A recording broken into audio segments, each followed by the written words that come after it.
Good morning dear student, मैं Ram Singh Saran Sarvodaya school Malsisar की online classes में आपका स्वागत करता हूँ। हाँ, तो कल अपन ने पढ़ा था लेंस मेकर सूत्र पर आधारित क्वेश्चन और बच्चों की रिपोर्ट आई है कि बहुत अच्छे से उनको समझ में आ रहा है। ये सुन के मेरे को बहुत अच्छा लगा, मेरे को एनर्जी बढ़ गई मेरी और आगे और अच्छे से पढ़ाने की मैं कोशिश करूँगा। तो बाकी बच्चे, कुछ बच्चों की रिपोर्ट आई है, बाकी बच्चों से कुछ कॉन्टेक्ट नहीं हुआ या उन्होंने रिपोर्ट बताई नहीं, तो वो भी कोई दिक्कत हो तो पूछे, है ना। और बुक के क्वेश्चन करते रहें, जैसे टॉपिक कंप्लीट हो उससे रिलेटेड बुक में जो भी क्वेश्चन है उसको सॉल्व करें और ना आए तो पूछे हमसे, है ना। ठीक है, तो आज पढ़ते हैं पतले लेंसों का संयोजन। यानी दो अपने सिलेबस में पतले पतले लेंस हैं, उनको दो या दो से अधिक पतले लेंसों को आप संपर्क में रखो तो उनकी न्यू फोकल लेंथ क्या होगी, और उसके साथ न्यू फोकल लेंथ निकाल के बाद में पढ़ेंगे अपन उसकी लेंस क्षमता, यानी उसकी लेंस क्षमता क्या होगी, पावर क्या रहेगी, है ना। तो अपन एग्जांपल लेंगे यहाँ पे दो ही पतले लेंस, वो भी कॉन्वेक्स यानी उत्तल लेंस। उन दो के एग्जांपल से उनकी इक्विवेलेंट फोकल लेंथ निकाल लेंगे, है ना। और फिर दो से ज़्यादा भी हो तो वो उस पैटर्न के आधार पर अपन आगे फॉर्मूला बना लेंगे। तो माना मेरे पास एक ये पतला, संपर्क में होना जरूरी है, टच होते हुए होना चाहिए। ये एक पतला कॉन्वेक्स लेंस है, नाम दे दिया लेंस L1।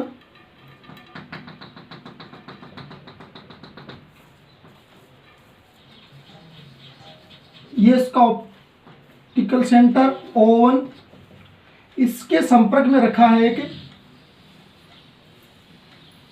थिन लेंस, दूसरा लेंस, जिसका नाम दे दिया मैंने L2। उसका ऑप्टिकल सेंटर का नाम हो गया O2 और इसकी फोकल लेंथ है F1, इसकी फोकल लेंथ है F2। ठीक है, ये इसकी प्रिंसिपल एक्सिस यानी कि मुख्य अक्ष।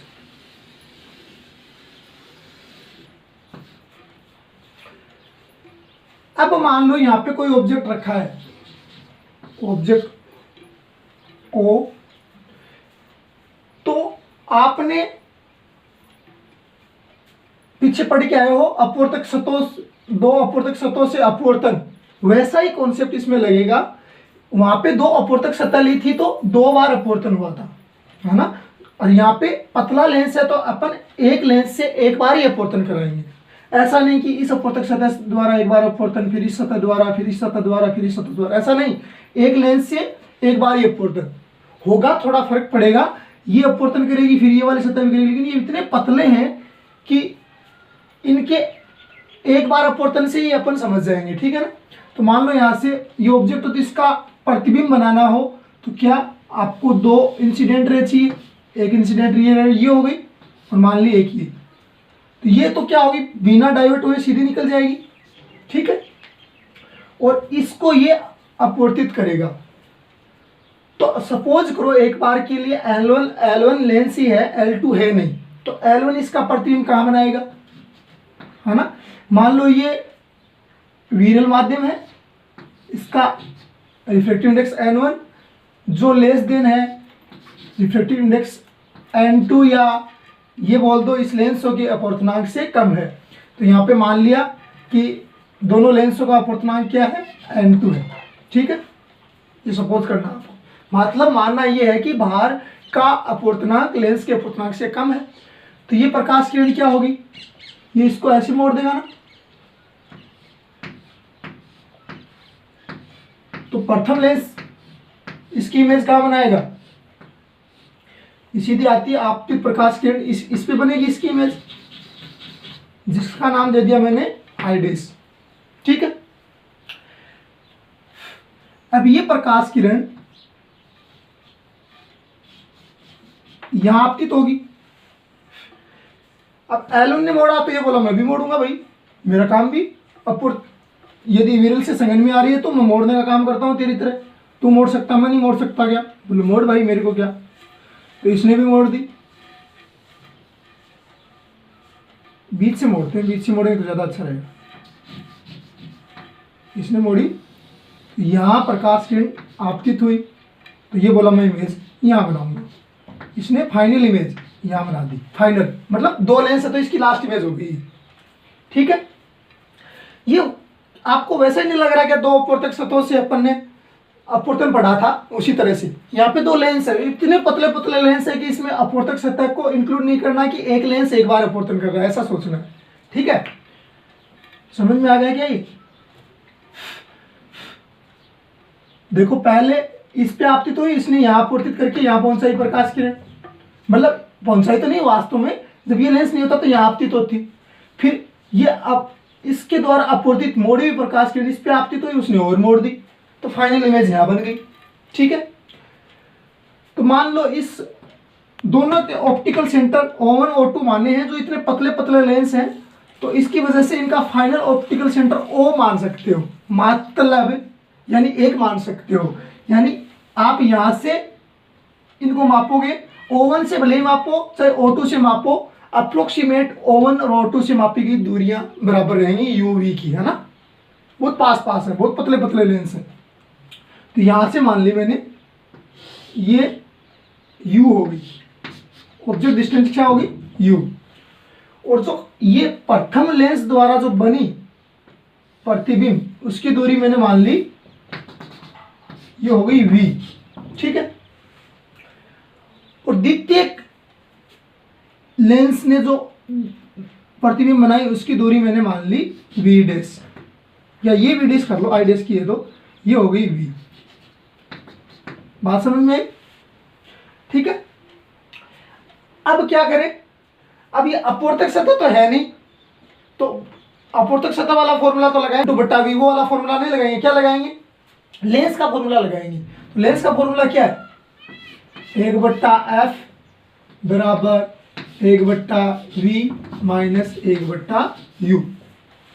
तो प्रथम लेंस पे लगाओ, प्रथम लेंस की फोकल लेंथ क्या मानी आपने, f1 बराबर 1/v माइनस 1/u। तो v यानी प्रथम लेंस की प्रतिबिंब दूरी कितनी है, प्रथम लेंस ये है, तो ये कितनी दूर प्रतिबिंब बना रहा है, यही तो है प्रतिबिंब दूरी, प्रथम लेंस ने तो भाई यही तो बनाई है प्रतिबिंब, तो v डैश, v की जगह क्या आ जाएगी v डैश।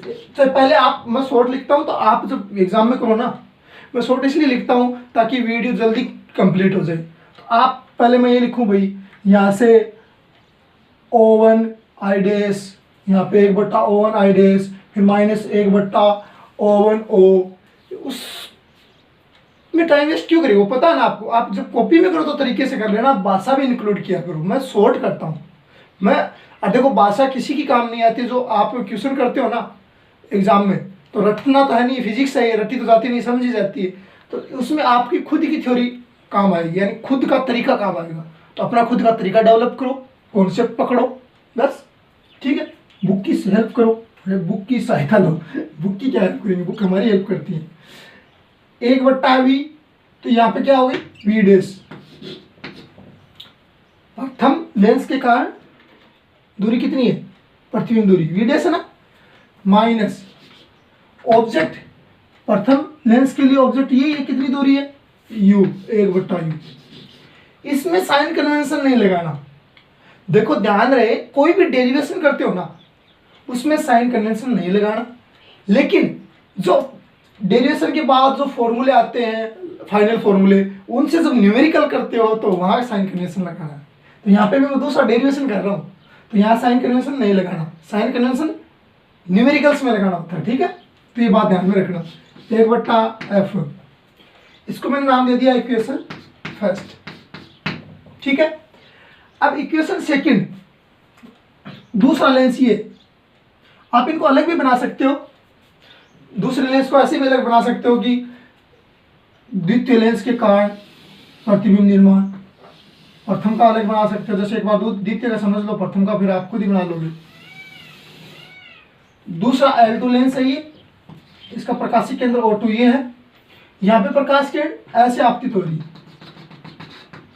ये तो आपतित हो रही है भाई, है ना, ये उसको फिर और मोड़ देता है, मैंने तिरछी ज्यादा आपतित करवा दी क्या,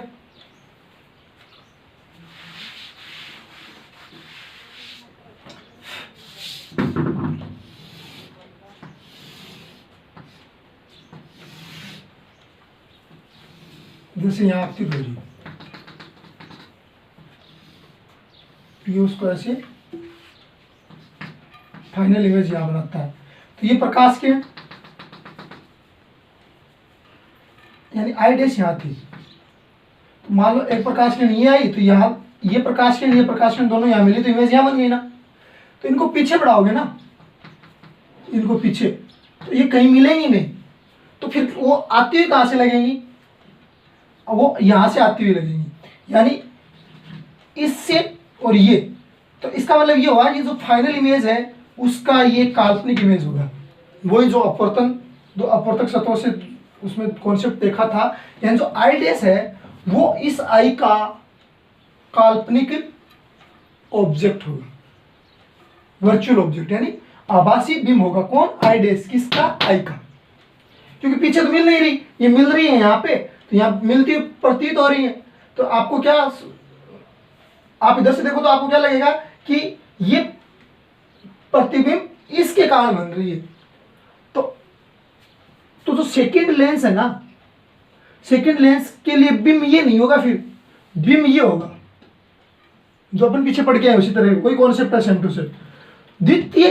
प्रथम लेंस के कारण बनने वाला प्रतिबिंब द्वितीयक लेंस का बिंब कहलाएगा, वो भी आभासी बिंब। ठीक है, तो इसके लिए भी आप लगाओ, इसकी फोकल लेंथ क्या है? f2 है। इसी तरह से इसमें आप क्या लगाओगे? 1/f2 बराबर 1/v। v इसकी कितनी है? v तो मानिए यही तो है v, है ना। तो कितनी हो जाएगी? 1/v, यहाँ लिख लेना द्वितीय लेंस पर लेंस सूत्र से, यहाँ पे प्रथम लेंस पर लेंस सूत्र से 1/v माइनस प्रतिबिंब। क्या ये प्रतिबिंब है? सॉरी, बिंब दूरी क्या ये है इस लेंस के लिए? ना, बिंब ये नहीं है, इस लेंस के लिए बिंब ये है। यहाँ से यहाँ तक की दूरी कितनी है? v dash, 1/v dash. ये इक्वेशन हो गई सेकंड। अब रिजल्टेंट फोकस लेंथ निकालनी है, तो क्या करेंगे?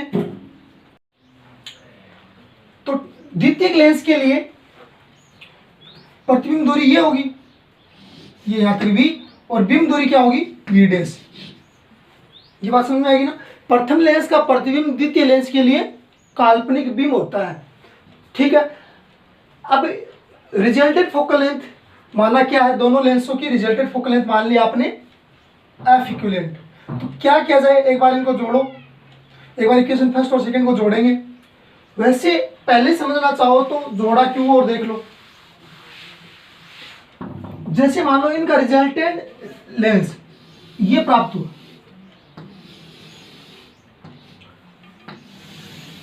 एक लेंस बनेगा इनका, है ना, बनेगा ना, एक तो बनेगा। वो इसका नाम दे दिया मैंने एलई, इक्विवेलेंट लेंस। यहाँ ऑब्जेक्ट है, यहाँ पे बीम आप प्रकाश किरण आपतित होगी बीम से, एक प्रकाश किरण ये है, तो ये इस प्रकाश किरण को काम और की काम बनाएगा। इसने बोला मैं यहाँ बनाऊंगा, ये बोला मैं यहाँ बनाऊंगा। बोले तुम छोड़ो, मेरे को बताओ फाइनल इमेज कहाँ बनी? बोले फाइनल इमेज तो यहाँ बनी। तो ये इसका फाइनल इमेज ही बनाएगा यहाँ, जो कितनी दूरी पे है? v दूरी पे है। ये कितनी दूरी है? u दूरी है। इसके लिए आप इसकी फोकल लेंथ मैंने मान ली f इक्विवेलेंट, है ना। क्या होगी फिर? f इक्विवेलेंट बराबर हो जाएगा 1/v minus 1/u, 1/v minus 1/u। जब ये इसकी f इक्विवेलेंट निकालोगे ना, ये तो ये इन दोनों इक्वेशनों से निकलेगी और वो इन दोनों को जोड़ने के बाद निकलेगी, है ना। तो इनको जोड़ेंगे, तो मिटा दो ये समझाने के लिए था। आप इनको दोनों को जोड़ोगे तब ये प्राप्त होगी। जोड़ो इक्वेशन फर्स्ट और सेकंड को जोड़ने की।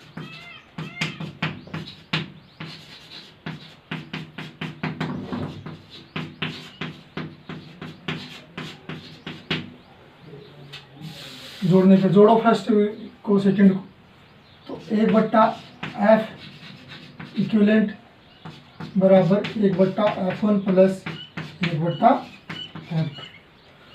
1/f1 का मान रख दो, कितना है? 1/v dash minus 1/u plus 1/v minus 1/v dash. ये प्लस का ये माइनस का ये कैंसिल, तो 1/f इक्विवेलेंट है ना, 1/f इक्विवेलेंट बराबर क्या होगा, मैं इधर लिखता हूँ, आप नीचे लिख लेना। तो ये प्लस का पहले लिख दूं 1/v माइनस 1/u, तो वो आ रहा है ना उसके बराबर 1/f इक्विवेलेंट के बराबर। तो तुल्य फोकल लेंथ क्या हो जाएगी, 1/f ई बराबर 1/f1 प्लस 1/f2। ये तुल्य फोकल लेंथ का फॉर्मूला हो गया। यहां तक तरीके से कर लेना। अब नोट लगा के नीचे लिखो कि मान लो 2 या 2 से अधिक लेंस हो। ये तो 2 का ही एग्जांपल लिया, 2 से अधिक हो तो क्या होगा फिर उनकी फोकल लेंथ क्या आ जाएगी, जैसे 3 हो तो 1/f1 plus 1/f2 plus 1/f3। Note में लिखो इसी प्रकार n लेंस परस्पर संपर्क करते हुए रखे हैं, तो संपर्क होना जरूरी है, उनके बीच संपर्क होना जरूरी है, तो उनकी तुल्य फोकस दूरी 1/f ई बराबर 1/f1 plus 1/f2 plus 1/f3 plus 1/f4 plus 1/f। हाँ, यहां ध्यान रखना भाई, क्या ध्यान रखना है, यहां जब वैल्यू पुट करोगे तो f को विथ साइन लिखना है। विथ साइन का मतलब ये आपने कॉन्वेक्स लेंस का एग्जांपल लेके संयोजन का फॉर्मूला फाइंड आउट किया है। यहाँ पे कॉनकेव लेंस हो तब भी ऐसे फॉर्मूला, ये फॉर्मूला लगेगा, लेकिन कॉनकेव लेंस की फोकल लेंथ क्या होती है, नेगेटिव होती है, तो इस फॉर्मूले में जो वैल्यू रखोगे वो नेगेटिव रखनी पड़ेगी फिर। तो इस पे एक न्यूमेरिकल करते हैं तो वो कॉन्सेप्ट समझ में आ जाएगा।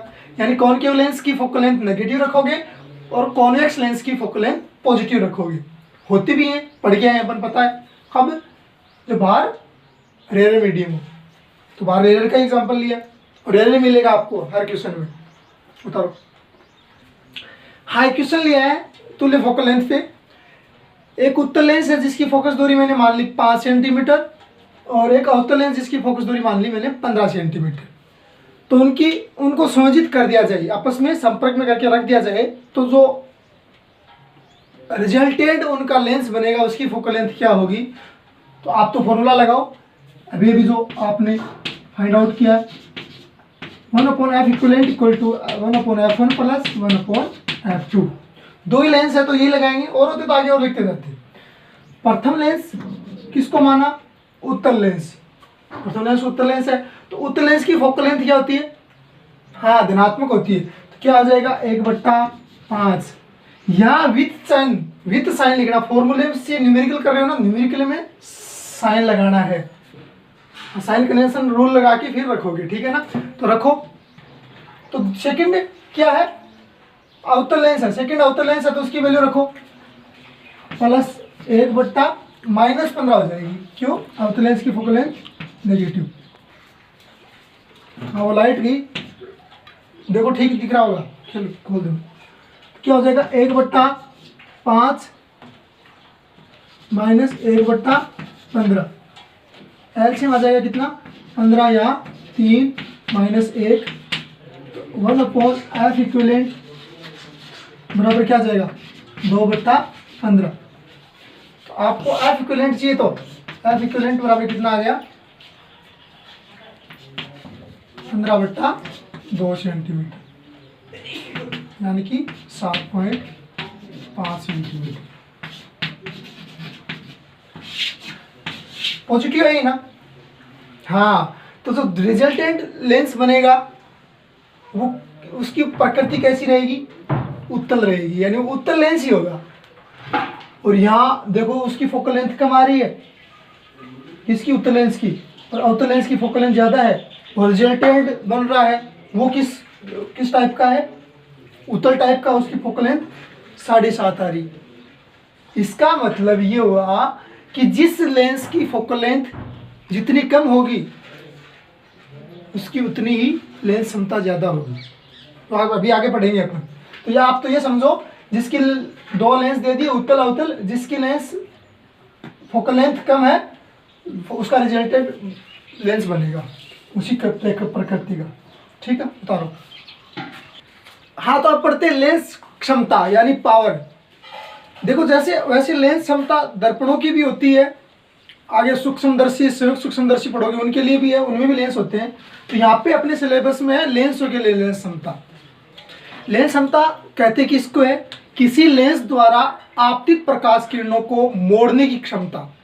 यानी अपने पास दो लेंस है अपने सिलेबस में, उत्तल लेंस और अवतल लेंस। तो उत्तल लेंस आपतित प्रकाश किरणों को अभिसारित करता है, यानी एक जगह केंद्रित करता है, तो एक तरीके से मोड़ ही रहा है वो। तो कोई लेंस जितना ज़्यादा मोड़ेगा उसकी लेंस क्षमता उतनी ज़्यादा होगी। और अवतल लेंस के लिए बात करें तो वो समांतर आपतित प्रकाश किरणों को या आपतित प्रकाश किरणों को फैलाता है, अपसारित करता है, तो वो भी एक तरीके से मोड़ रहा है ना।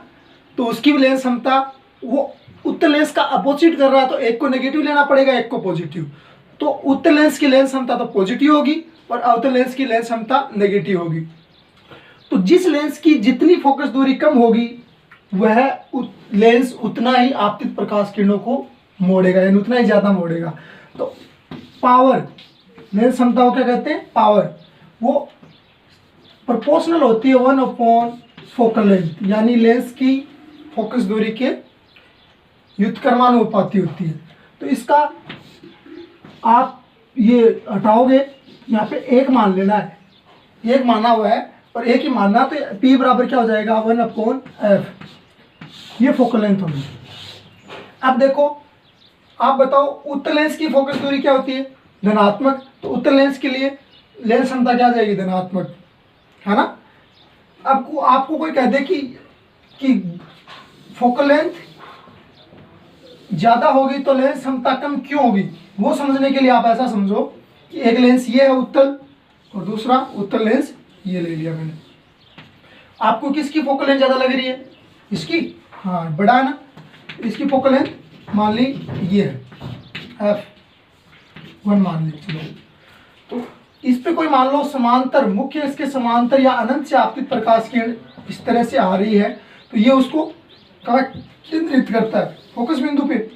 ठीक है, इसी प्रकार इसके लिए ये प्रिंसिपल एक्सिस और ये पैरेलल इंसिडेंट रे, ये इसको कहाँ केंद्रित करेगा? अपने फोकस बिंदु पे। इसका फोकस बिंदु इससे छोटा है, f2 है। किसने ज़्यादा मोड़ा? इसने ज़्यादा मोड़ा ना। हाँ, तो जिस लेंस की फोकस दूरी जितनी कम होगी उसके लिए लेंस क्षमता उतनी ही ज़्यादा होगी।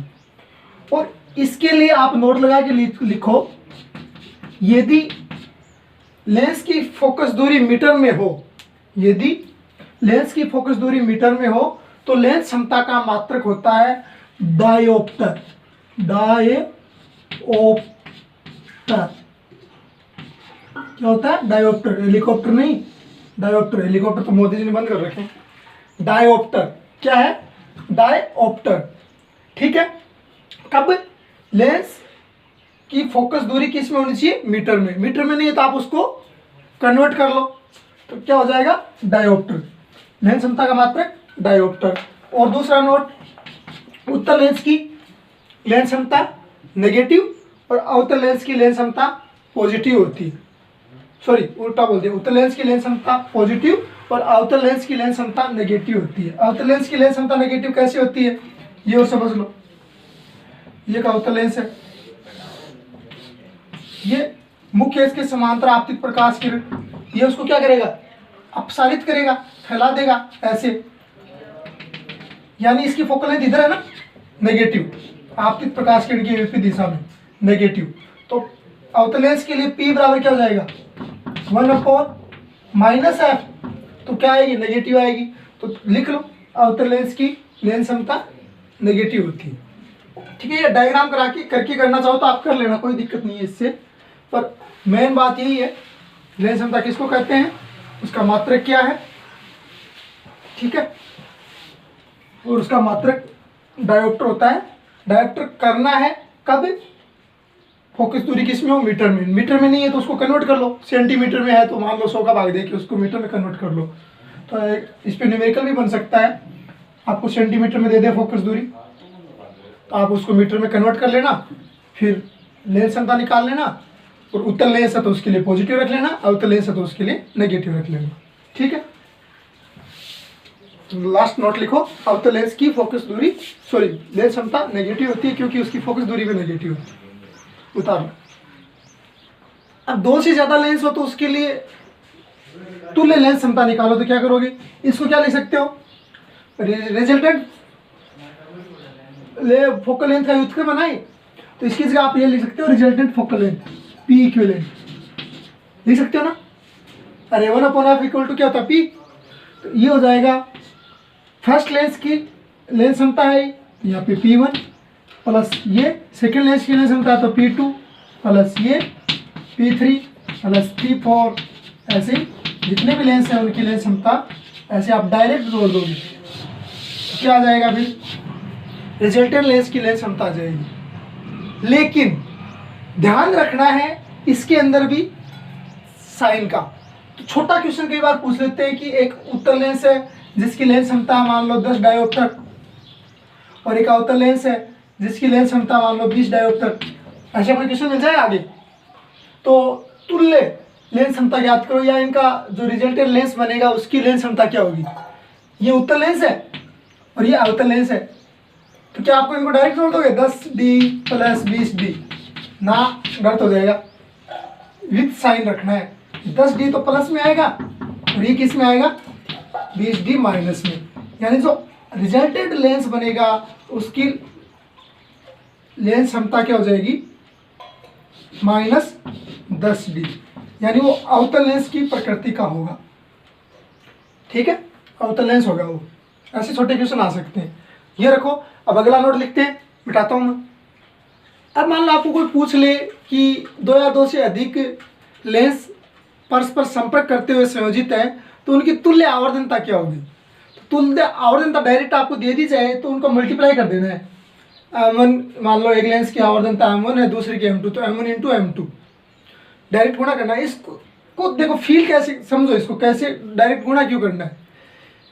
जैसे आप देखते हो कि प्रथम लेंस से बनने वाला प्रतिबिंब दूसरे लेंस के लिए बिंब का कार्य करता है ना। इसी प्रकार मान लो उसके पास तीसरा लेंस और रखा होता, प्रथम द्वितीय तृतीय तीनों लेंस संपर्क में करते हुए रखे होते, तो तीसरा लेंस भी प्रतिबिंब बनाता। उसके लिए दूसरे लेंस ने जो प्रतिबिंब बनाया था वो बिंब का कार्य करता कि नहीं करता। हाँ, फिर इसी प्रकार चौथा लेंस रखा होता उनके संपर्क में, 1 2 3 4, तो चौथा लेंस किस तरह से प्रतिबिंब बनाता, उसको बिंब कौन देता, तीसरा लेंस देता। तीसरा लेंस कहता भैया मेरा प्रतिबिंब तेरे लिए बिंब का काम करेगा, वो आभासी बिंब हो जाता चौथे लेंस के लिए, है ना। चौथे लेंस का प्रतिबिंब द्वितीय लेंस के चौथे लेंस का प्रतिबिंब द्वितीय लेंस के प्रतिबिंब से बनाएगा, यानी कि तृतीय लेंस का प्रतिबिंब चौथे लेंस के लिए आभासी बिंब होगा। इस तरह से कार्य चलती रहेगी, है ना। तो आप ये समझो कि आपके पास एक कॉपी है, मतलब एक पेज है जिसकी आपको फोटोकॉपी कराने जाना मार्केट में, और आप चाहते हो कि उस फोटोकॉपी पे जो अक्षर रखे हैं लिखे हुए हैं उसको मैं 12 गुना बड़ा कर लूँ। तो आप गए भैया कि मेरे पास ये जीरोक्स है, इसकी जीरोक्स निकालनी है, बोल ठीक है भैया निकाल देता हूँ, पर लेकिन कंडीशन क्या है, तो इस पे अक्षर लिखे है ना उसको 12 गुना बढ़ाना है। बोला मेरे पास तो 12 गुना बड़ा करने की मशीन नहीं है, तो पर मेरे पास 2 मशीन है, एक तो उसको 3 गुना बड़ा करेगी और एक उसको 4 गुना बड़ा करेगी, तो चार्ज आपको ज़्यादा लगेगा लेकिन मैं 12 गुना बड़ा कर दूंगा। बोलो चार्ज ज़्यादा लगेगा, बोल ठीक है। तो वो क्या करेगा उस जीरोक्स का, पहले वो एक मशीन से फोटोकॉपी निकालेगा और उसकी जो फोटोकॉपी प्राप्त होगी उससे दूसरी मशीन से फोटोकॉपी निकाल लेगा, है ना। निकाल लेगा नहीं निकाल लेगा, है ना। तो वो पहले एक मशीन से फोटोकॉपी निकालेगा तो वो मान लो 3 गुना बड़ा कर देगी, ठीक है। फिर वो 3 गुना फोटोकॉपी आई, वो दूसरी मशीन के लिए एक तरीके से बिंब हो गई, यानी उससे फोटोकॉपी निकाली तो उसने उसका 4 गुना बढ़ा दिया। तो जो प्रथम जो आपके पास वास्तव में जो ऑब्जेक्ट था वो यानी वास्तव में जो अक्षर थे वो कितने गुना बढ़ गए? हाँ, 12 गुना बढ़ गए, है ना। तो इसी तरह से आप इसको समझो, आपने किया क्या। देखो, प्रथम आवर्धनता ना बढ़ा रहा है तो आवर्धनता हुई। प्रथम फोटोकॉपी मशीन की आवर्धनता M1 जो कितनी थी? 3, और दूसरे की आवर्धनता कितनी थी? M2 जो कितनी थी? 4। और आपके पास थी एक फोटोकॉपी, ये आपने उसको बढ़ाया कितना? 12 गुना बढ़ा, है ना, 12 गुना बढ़ा कर लिया। किया कैसे? दो बार करके, तो इनका दोनों का 12 गुना कैसे आया? इन दोनों का मल्टीप्लाई कराओगे तभी तो आएगा 3 गुना 4, यानी M इक्विवेलेंट कब आया? तीनों का, दोनों का गुणा किया तभी तो आया। पर ये समझो कि आपके पास 1 सेंटीमीटर की बीम थी, उसको आपको 12 सेंटीमीटर बनाना है, लेकिन आपके पास 2 ऐसे लेंस है जो एक तो 3 गुना बड़ा कर सकता है और एक ही 4 गुना बड़ा कर सकता है। सीधा ऐसा कोई लेंस नहीं है जो उसको 12 गुना बड़ा कर दे, समझ रहे हो ना। तो आप एक लेंस से उसका प्रतिबिंब बनाओगे, यानी 1 सेंटीमीटर की बीम आगे रखोगे और उससे मान लो 3 सेंटीमीटर बड़ा करने वाले लेंस से प्रतिबिंब बनाओगे। मान लो वो बन गई, जो भी है आभासी बन गई, ऐसे समझ लो। तो वो बन गई मान लो 3 सेंटीमीटर की, एक का 3 कर लिया। बोले मेरे को तो 12 सेंटीमीटर बनानी है, तो आप आगे और लेंस रख दोगे, है ना। फिर उससे फिर क्या बनाओगे? उसका प्रतिबिंब मान लो वो लेंस 4 गुना बड़ा बनाता है, तो वो 12 सेंटीमीटर की बना देगा ना, है ना। तो आपको मिल गया सीधा 12 सेंटीमीटर। तो ये आपने किया क्या? वो देखो देखो देखो, ध्यान से समझना। ये प्रथम लेंस था और ये द्वितीय लेंस था। यहाँ पे बीम रखी मान लो H1, वो है 1 सेंटीमीटर। इसने फिर प्रतिबिंब बनाई, वो होगी मान लो H2 कितने सेंटीमीटर की? 3 सेंटीमीटर की। और इसके लिए बीम कितनी हुई? वो H2 ही तो हुई 3 सेंटीमीटर की, हुई कि नहीं हुई। और इसने H3 बनाई कितनी? 12 सेंटीमीटर की, ठीक है ना, समझ रहे हो ना।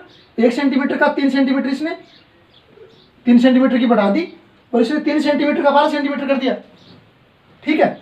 तो इसकी आवर्धनता निकालो, तो M1 बराबर H2 बट्टा H1, यानी कि 3/1 कितनी आई? 3 आई ना, 3 गुना, 3 गुना बढ़ाना से डायरेक्ट दिख रहा है। और इसकी निकालो M2 की, कितनी आएगी? H3 यानी 12, H2 3, कितनी आई? 4 सेंटीमीटर, ठीक है। आई कि नहीं आई? इसकी आवर्धनता 4 सेंटीमीटर। और वास्तव में इनका कॉम्बिनेशन कर दिया जाए तो कितनी आवर्धनता हुई? इन दोनों का कॉम्बिनेशन करें तो किस तरह का लेंस बना? ये ऐसा लेंस बना जो कितना गुना बढ़ाता है? 12 गुना, वास्तविक का 12 गुना, है ना। यहाँ मान लो 1 सेंटीमीटर का बीम रखा था, वो उसको कितना बना रहा है? उल्टा है तो मान लो ये 12 गुना बड़ा बना रहा है, 12 सेंटीमीटर का बना रहा है। ये तो काम कर रहा है, और ये दोनों भी यही काम कर रहे हैं। तो ये 12 सेंटीमीटर कब प्राप्त होगा? जब इनको दोनों को आवर्धनताओं को गुणा करोगे तभी तो प्राप्त होगा ना। 4 3 12, समझ में आएगी बात? आ गई ना। और देख लो, रुको, ये M2 बराबर क्या है? H3 बट्टा H2, ये है कि नहीं, है ना। और उस ये बराबर क्या है? M1 बराबर H2 बट्टा H1। तो इन दोनों का, ये दोनों को गुणा किया तब क्या आया लास्ट में? H3 बट्टा H1। और ये भी क्या है? ये H3 है ना, बट्टा H1। ये क्या है? रिजल्टेंट है कि नहीं? M इक्विवेलेंट, ठीक है। फिर हुआ तो ठीक है, नहीं तो आप गुणा कर देना। याद रख लेना कि फोकल लेंथ आवर्धनता को मैग्निफिकेशन को डायरेक्ट गुणा करके आप इक्विवेलेंट निकाल लेंगे, ठीक है। एक बार इसके ऊपर मनन करना, आपको आ जाएगा ध्यान में। चलो एक न्यूमेरिकल करते हैं इस पर। हाँ, ये क्वेश्चन बनाया है मैंने कि एक उत्तल लेंस के सामने 4 सेंटीमीटर ऊंचाई की बीम रखें तो उसको 2 गुना आवर्धित करता है, और फिर उसके संपर्क में एक और उत्तल लेंस रख दिया जाए तो वो है, उसकी आवर्धनता है 3 गुना, मान लो देर की 3 गुना यहाँ। तो तुल्य आवर्धनता ज्ञात करो और अंतिम जो प्रतिबिंब बना उसकी ऊंचाई ज्ञात करो। तुल्य आवर्धनता तो आपने अभी भी देखा है, एम इक्विवेलेंट बराबर M1 इंटू M2। देखो यहाँ पे भी विद साइन रखने होते हैं कि माइनस आए तो माइनस, यहाँ पे 3 गुना ये पॉजिटिव दे रखी है तो इसका मतलब आभासी प्रतिबिंब बन रहा है वो। आपको तो तुल्य आवर्धनता निकालनी, कितनी आ जाएगी इसके, आप बताओ कितनी गुना है। 4 सेंटीमीटर को है तो 2 गुना करता है तो 2 गुना आवर्धनता 3 2 सॉरी M1 कितना 2, ये कितना कर रहा है 3 गुना तो 3, तुल्य आवर्धनता कितनी आ गई 3 दूनी 6 गुना। यानी जो लेंस बनेगा इनका संयोजन करने के बाद वो किसी भी बिंब को उसको कितना गुना करेगा 6 गुना आवर्धित करेगा, यानी 6 गुना बड़ा बनाएगा। तो इसके सामने तो ये 4 सेंटीमीटर वाले को कितना गुना बड़ा कर देगा लास्ट वाला, यानी प्रतिबिंब की ऊंचाई कितनी हो जाएगी। तो एम इक्विवेलेंट बराबर मान लो एच डैश बन रहा है, एच डैश की ऊंचाई का, तो ये एच, तो भाई ये तो फाइनल बनाएगा ना। तो देखो लास्ट में अपने संयोजन में देखा था, लास्ट में जो संयोजन करके समझाया था वो ये बोला लास्ट इमेज कहाँ बनी वो बताओ मेरे को, तो ये बन रही थी ना, तो ये वी था, ये यू था।